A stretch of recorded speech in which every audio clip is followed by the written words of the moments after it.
Kia ora, and welcome to episode number 14 of the New Zealand Small Business and Entrepreneur Festival podcast, delivered to you by DHL, helping connect your business to the world. My name is Craig Murray, and today we have an absolute Kiwi legend on, Justine Ross, the co-founder of 42 Below Vodka. So today we're going to be talking about marketing, brand, disrupting, and thinking unconventionally to help move your business forward. So without further ado, I would love to introduce and bring into the stream Justine. Kia ora. Kia ora, Craig. Nice to see you. Nice to see you as well. I'm always doing this podcast from the centre of the North Island, Rotorua in New Zealand. Whereabouts are you currently based? I'm down in beautiful central Otago in the mountains. Thank you so much for your time. This is I'm really pumped on this one. Justine's also going to be talking at the New Zealand Small Business and Entrepreneur Festival in April in Wellington. And again, we're going to be talking about marketing and disrupting marketing and challenging convention. But like all of our podcasts, I always sort of start with helping the audience understand a little bit about our guests. So the first question I always ask is, what was your first ever job? Your job when you're at school or at home or getting pocket money? What was that? And then after that, if you could just sort of roll into your professional career, your origin, right to where you are now. Yeah, sure. Well, deli girl at Food Town was probably my first job. My uncle invented a game called Cathedral, and my cousins and I were all roped in to glue bits of these small buildings together for the game Cathedral. So, and picking strawberries. So I've definitely started off with a diverse few jobs. And then I went to Canterbury University, studied for 4 years to become a speech language therapist. And I guess that was because at the time we were being in a school situation. It was still quite a limited pathway that was offered to young women. So I was really good at public speaking, great at debating. So they sort of directed me into a very literal interpretation of that. And so I studied 4 years as a speech language therapist before graduating and realizing that probably wasn't my ideal pathway.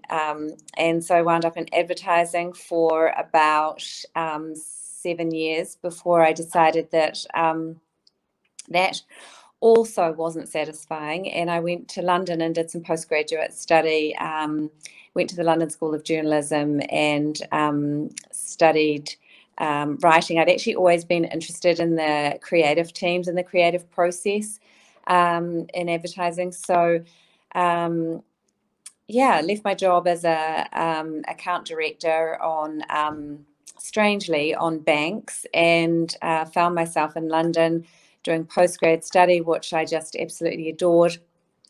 Came back to New Zealand, and I went and worked for a film company writing and researching documentaries, and that really was my absolute dream job.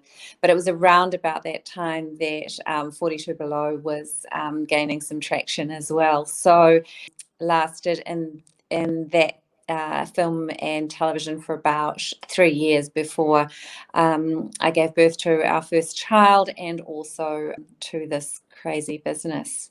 So you started 42 Below. So from what I've read, you're living in Wellington, Oriental Parade. I used to live in Wellington, lived in Wellington too. Were you making vodka in your garage? We were.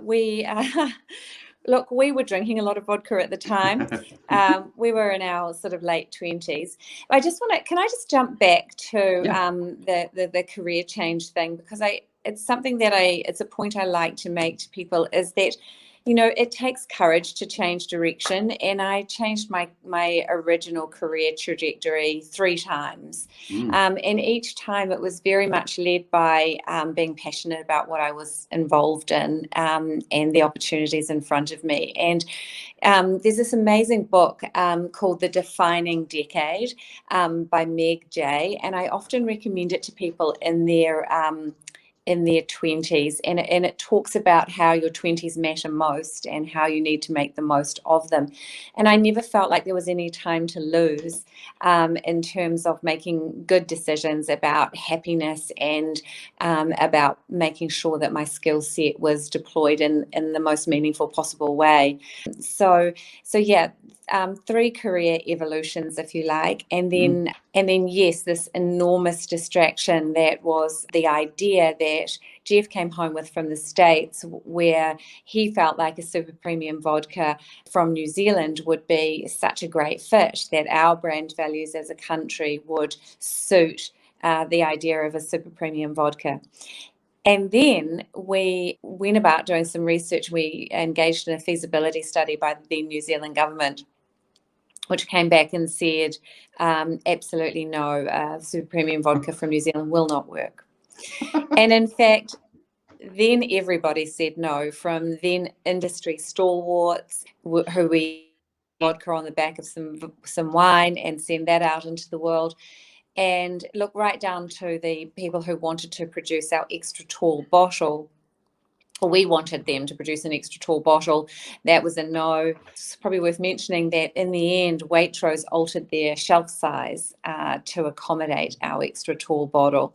So while every bastard did say no, and that is the name of the book, we just pushed on. We believed completely that it was cocktail culture was in growth globally, that a super premium vodka from New Zealand would at some point be a success. And then we started it, yes, in our garage, 108 Oriental Parade, where we had a lot of friends turning up to sample the different brews that we started testing. And I actually brought a still. I rang my popper, who was home brew maker, and asked him how you would make a vodka. And through him, I brought a still and gave it to Geoff. And we really did do our own little science experiments in the garage at 108. Convinced all the time that cocktail culture was in growth globally, and that if we come up with a product that suited our palate, that then it would be appealing to hopefully others. And so then, what year are we at now? And is that the early 2000s? 1997. 1997. And obviously now we're in 2021. Yeah. So what have you been doing after 42 Below Vodka? Also, I wrote, well, that was 10 years until we sold it to Bacardi, which is the largest independently owned liquor company in the world. And then we went on to privately invest in other companies, Akoya as an example. Most recently, we have brought Lake Hawea Station, and I know that one of the themes that you're really interested in is disrupting in sectors, and there's no question that globally, the way that we went about 42 Below, and to some extent with the home fragrances and Akoya, disrupting was very much what we were about. And here we are now in the agricultural sector, and we're very much about disrupting here as well from a climate change perspective. So I guess you could consider us to be a farming activist, where we're trying to prove that we can be profitable as a farmer while healing the environment. So Lake Hawea Station has just been certified New Zealand's first, well, actually this part of the world's first climate positive farm. So Tutoi have certified us, and that is super exciting. Congratulations for being one the first get that accreditation. We just did a podcast with a company who helps B Corp. I don't know if you've heard of B Corp. Oh, absolutely. We're in the B Corp process also. So awesome. Well done. It's amazing how the podcast that we do when we interview people, that how they all sort of align somehow. It's pretty awesome. Like you did say, we're going to be talking about or focusing this conversation on disrupting or challenging convention when it comes to specifically marketing. So you've obviously been super successful in creating campaigns and brands that challenge convention. Is there a process to be able to challenge convention? Like, do you where there's top level brand awareness and then how does it happen? Ah, goodness. Well, look, I guess first of all, it might be helpful to define brand from my perspective, Yeah. and I sort of view brand as that feeling that you get when you encounter a product and or a service. How does it make you feel, and what action does it make you want to take? So. Yeah, I'm always really interested in brand definitions, and for me, it's about the way that it makes you feel. So imagine that the brand walked into a room. What response would it elicit in you? So for us, we always looked at the whole sector. Was it in growth? Was there an opportunity to scale up within the sector? And could our very specific types of skills add value to that brand and that sector? And then I guess the market has moved on and evolved in a whole lot of different ways. But as we're discovering now with Lake Hawea Station, disrupting is still the same. It's about asking questions about what's going on in the sector. I guess, maybe fresh eyes and a little bit of naivety is a good thing. That's certainly what we had in the liquor sector, and it's certainly what we've had now in the agribusiness sector. And so you don't come with a whole lot of preconceptions, and you can ask hard questions and then look to try and change it up. So it's really quite instinctive, I guess. For example, in our current sector with the sharing model, sharers are paid on throughput. So whacking the animals through as fast as they can, and the rate is a really big deal, right? But for us, that animal experience is very poor in that model. So we've changed the model now with our own farms so that our sharers are going to be rewarded for the experience of the animal. So we've devised a scorecard, and it's about slowing down what's happening in the shed and making sure that the animals who are pregnant, it's winter, they are basically having their coat taken off them. We wanted to make sure that their well-being is at the centre of everything that happens in the shed, and that's very different. So that's a choice that we've made to disrupt and to challenge what has been a traditional model. And I think that has been our great strength in each sector that we've been involved in. Yeah. How have the shearers responded to the new way, or the way that you prefer your sheep to be managed? Yeah, I mean, thank you for asking. We've actually had a really fantastic response. So we brought we slowed the shearing down last season by having less people on the boards and more people on the floor.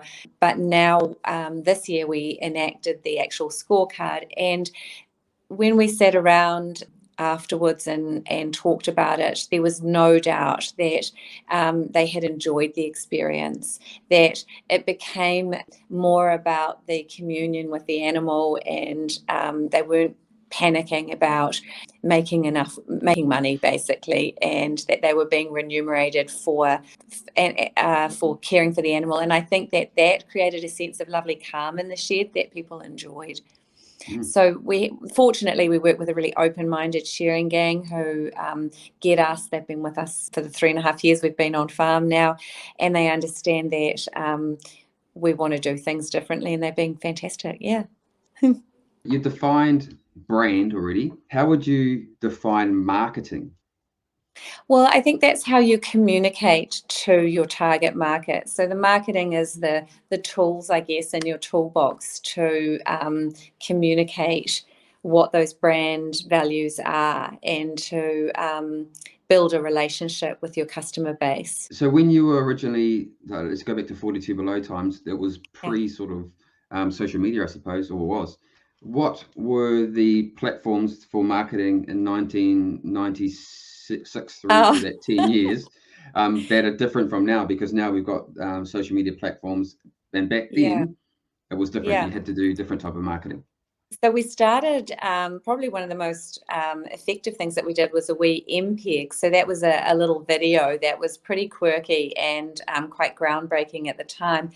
And it was called The Story of New Zealand, the very first one. We did into people's, sent it out into people's emails, and it basically just did the rounds from, you know, the UK to the States, just getting sent into people's email boxes and passed on. And look, they worked incredibly well. I think we released about 4 or 5 of them, and they were just funny, quirky introductions to the brand, its country of origin, and also, look, we spoke to the pink dollar for the very first time. We did a little MPEG, which was very risque, talking to their gay community, and they loved it because no one had respected the pink dollar before. This was, you know, some time ago now, and thank goodness we've evolved so much more as human beings.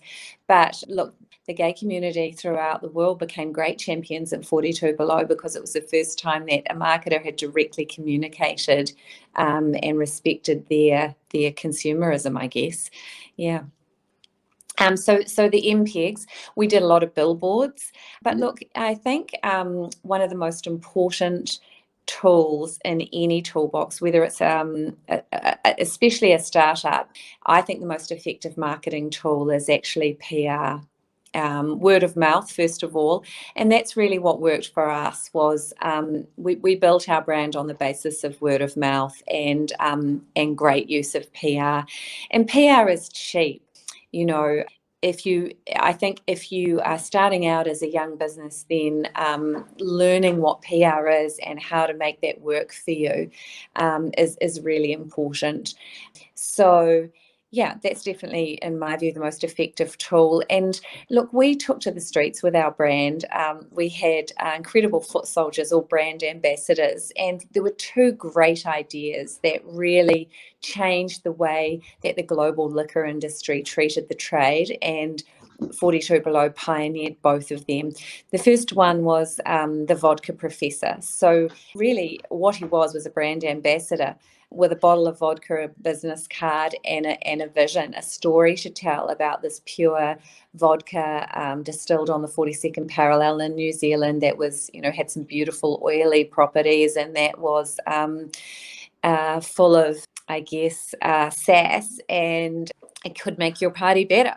So we employed Jacob Bryars, who was a fantastic lawyer from the Matterhorn restaurant and bar in good old Wally.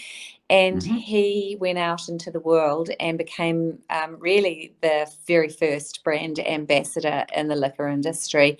So in the end, he was interviewing on the BBC and traveling around the world, guest bartending in bars like Bungalow 8 in New York and Sky Bar in Singapore. And he would talk not just about 42 Below, but he'd talk about other vodkas as well. So we were being anti-competitive, and that worked really well for us. It played well. And just to give you some context, in New York at the time, there was a vodka launching about every week, with a launch party budget bigger than our marketing budget for an entire year. So you can imagine how important it was that the bartenders liked us, that they believed in us. You know, brands were offering $200,000 for a well pour. That is to own the pouring rights of a single bar. So we just couldn't compete in terms of price in that league. So we came up with this idea to have a vodka World Cup, and that's the second idea. So the first was our vodka professor, and the second idea, which changed the global liquor industry, was that we had a mixology event. We brought 42 of the hottest bartenders in the world down to good old Queenstown, and we had a week of just partying and competition, and lots of respect for mixology as a craft. Yeah, it was, look, just a really special time for us as we built the brand, and we could feel the momentum. So we would have commentators from all over the world come down to Queenstown. And I guess what happened is each year we out into the world, and they became great fans and friends of 42 Below after, that collective experience that you have when in a special place, and it worked beautifully for us.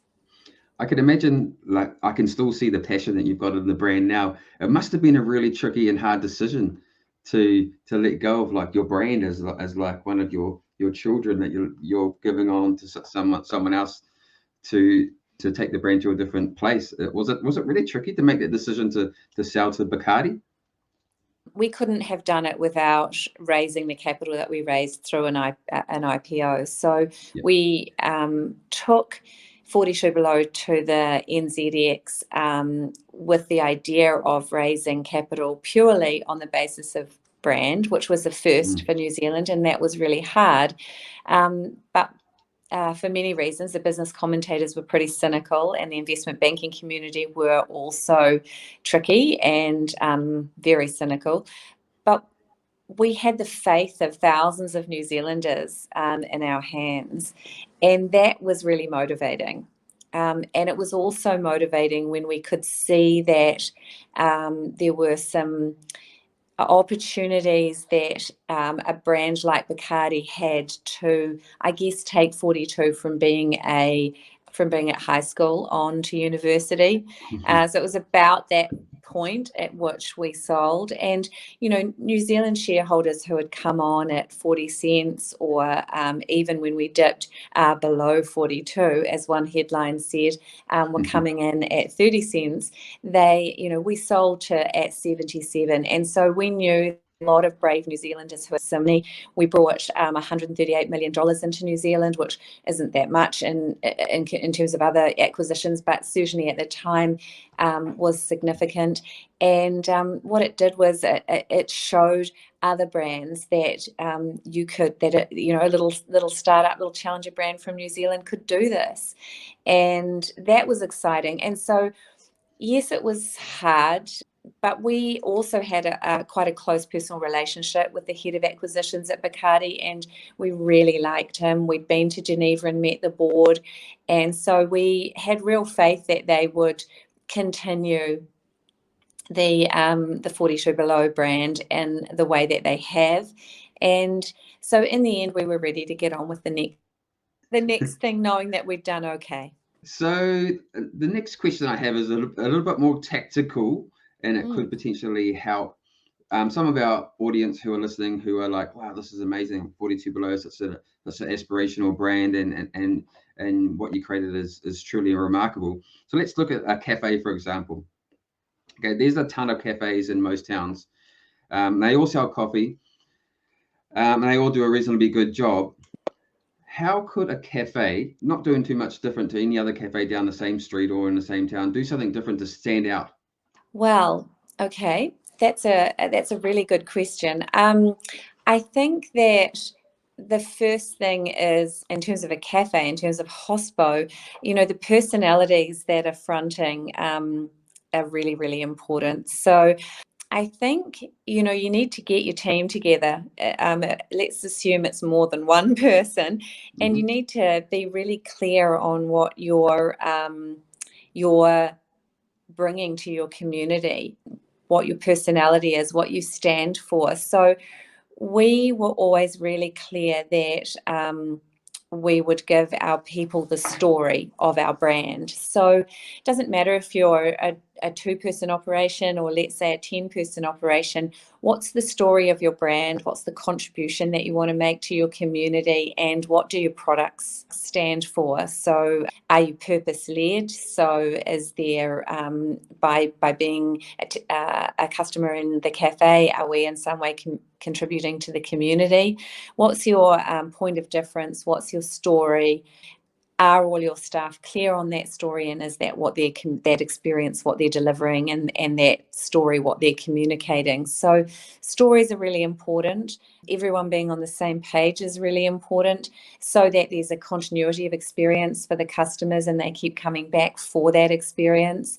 if that experience isn't motivating them, then back to what I just said about purpose-led, is there something about the cafe that could potentially be driving a purpose which makes people feel good about coming to get their coffee there as opposed to the cafe down the road? And then, I'm going to be pretty blunt and say that you need to have the best product. So there's absolutely no way that we would have won all the awards we did, because vodka and most alcohols, I guess, are assessed on blind taste tests.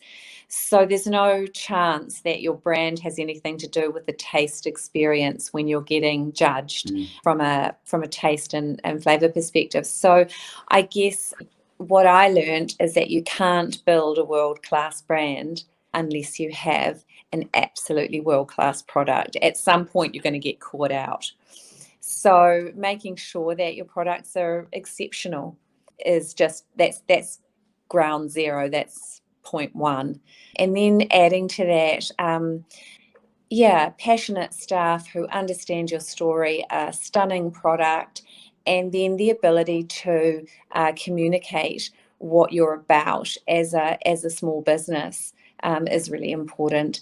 And then also, if you're feeling like taking it up a notch, getting attached to local media, getting attached to all of the local media and networking, so that when they need a cafe for a shoot, or when they are wanting to talk about something on radio, for example, that your brand's the one that comes to mind, because they're very clear on your story, they know your products are amazing, and they want to support what you stand for from a purpose perspective. And then suddenly media breeds media, and they're talking about you on radio, and then perhaps a bigger network picks you up, and then suddenly you're interviewing on Good Morning. And so media does breed media. And again, just picking up a book, being intellectually curious, finding out about how PR works, and how you can use your particular goals for your brand to drive it forward. That's some incredibly good advice, and I will pull that part out of this podcast and make sure I put that up across our socials as well, because it's really cool. Be the authority in your space, I suppose, is one of the things you said. So be the best. Make sure that your product is amazing. Have a purpose behind your brand. Don't just be a cafe that just opens up and it's the same down the road. Have a point of difference, and then work your media, work it.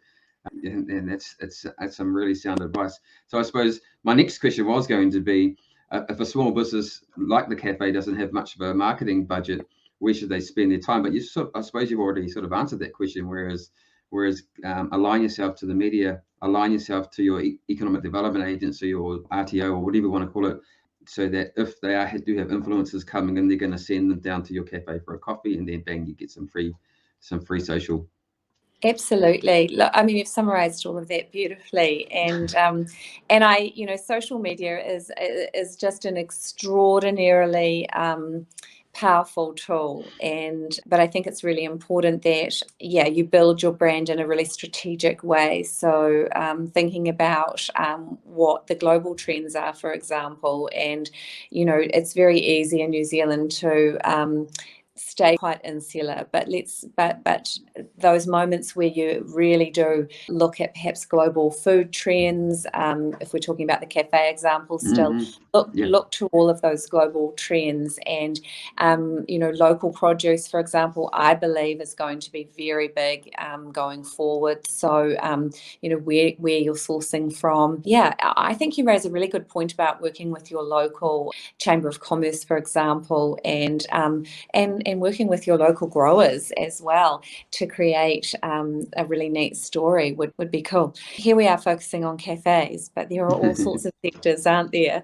The cafes need a hand though right now. So yeah, and I suppose the same formula can be used for anything. So whether or not you're the best bike shop, you want to be able to produce the best bikes, or if you're the best arborist, or you're the best landscaper, your product needs to be the best, and to have a story behind it as well, and a purpose and an archetype. So the way that you communicate with your audience is really important, so that everyone's on the same page, and then no matter what comes your way, you're always going to be talking back to them the way that you anticipated. or the way that Yeah, you're and planning? let's take that bike one, for example. Do something news that can, so creating a story like, for example, this week, our entire bike shop is going on the road and we're going to service bikes at homes. So, I mean, that sounds quite chaotic, I think, but, if that is cool and quirky and might be picked up, or we're going to do a school drive. So if everyone is bringing anyone who's got their bikes at school, which is part of saving the environment, isn't it? That's fantastic. Anyone who's not burning fossil fuels and riding bikes, we're going to go to schools and we're going to check all bikes. Or do you know what I mean? And then you let your local paper or your radio station know that you're doing that. And that's just, I guess 1 week, which is a big push for a business, but you're creating a really cool story which can get some real traction for your brand. And then if you're repairing a bike and then it needs some servicing that you can't do on the spot right there, but hey, look, you actually need to bring that bike into the shop. I need to do, so your front fork might need to be serviced, or you might need a new chain, or you might need some new cabling. So it could be a little bit of additional revenue coming your way as well, business, and just brand rep too. So you become the authority in that as well. So if XYZ bike shops going down to all the school shops, making sure that bikes are safe for the kids, so they can stop and fast and not get hit by cars. That's actually a really good thing. My boy, he struggles to stop, so he's only 5. But yeah, very, very, very good and sound advice. Again, that's another really good tactic.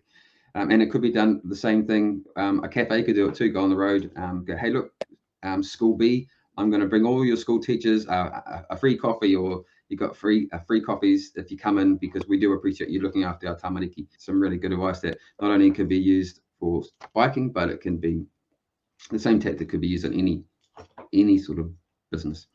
Yeah, creating stories and then not being afraid to talk about them. I mean, often New Zealanders do amazing things and then they don't talk about them. We're so humble.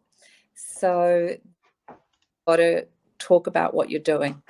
Very good. Hey, so we're coming towards the end of the podcast. I've got a couple of quick questions to ask is a business strategy different to a brand strategy? Oh, I would say so. A brand strategy is really about attaching a personality to your brand, the attributes, the values, the purpose to your product or service. And then a business strategy is, of course, all the financials, the distribution, the management, the human resources. So, yeah, absolutely. What is the most common mistake you think a small business makes when developing their business? Let's think about it from the marketing space, not so much the financial or anything like that. Let's focus on marketing. Yeah, goodness. That's from a marketing perspective, let me think. I guess not having a clear proposition, not having a strong story. So, again, back to the cafe or the bike store, maybe you're a landscaper. What do you stand for?